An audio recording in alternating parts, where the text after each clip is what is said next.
السلام علیکم ورحمۃ اللہ وبرکاتہ۔ بسم اللہ الرحمن الرحیم۔ وہ چیزیں جن سے نہ روزہ ٹوٹتا ہے نہ مکروہ ہوتا ہے۔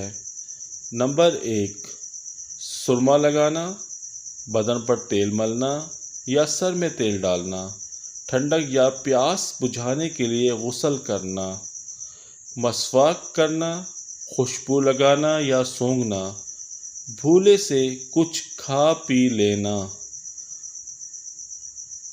خود بخود بلا قصد قے ہو جانا اگرچہ منہ بھر کے ہو، اپنا تھوک نکلنا، لیکن اگر بہت سا تھوک جمع کر کے نکلا جائے تو روزہ مکروہ ہو جاتا ہے۔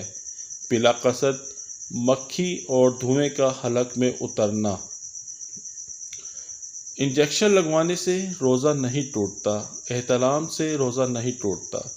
ضرورت شدید کے تحت دانت یا داڑھ نکلوانا اور منہ میں دوا لگانا جائز ہے، لیکن اس بات کا خیال رکھنا بہت ضروری ہے کہ دوا حلق کے نیچے نہ اترے، اور اگر اتر گئی تو روزہ ٹوٹ جائے گا۔